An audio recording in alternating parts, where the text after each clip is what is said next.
हम ही खाना बनाई देब कहमे त गोरा बोदा भाई देब हम ही खाना बनाई देब कहमे त गोरा बोदा भाई देब हमरा गई गोरी दुल्हा बना गई दुल्हा बना हमरा गई गोरी दुल्हा बना गई दुल्हा बना हम ही खाना बनाई देब कहमे त गोरा बोदा भाई देब हम ही खाना बनाई देब कहमे त गोरा बोदा भाई देब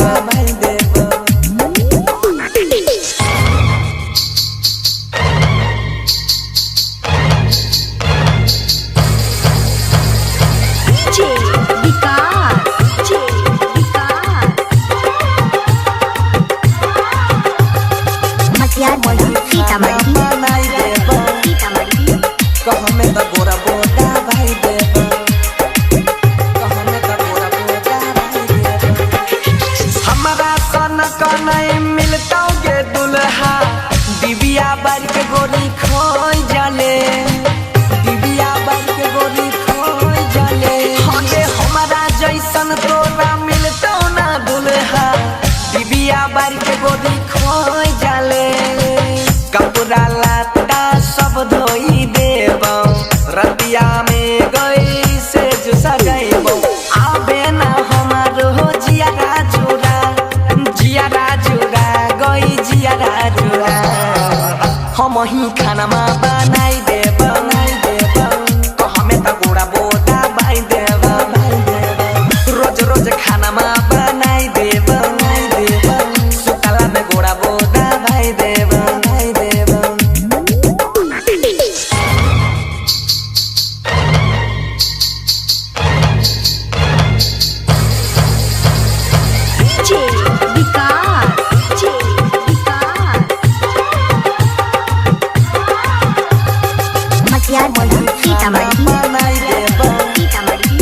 कहमे त गोरा बोदा भाई देब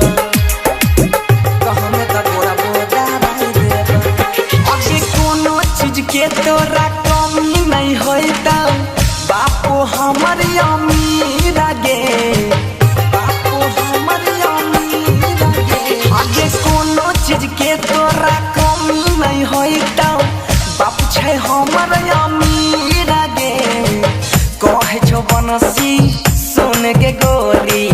अजब गजब के हेला गई छौ जोरी बाबा बोले से दुआ मना गई दुआ मना हम ही खाना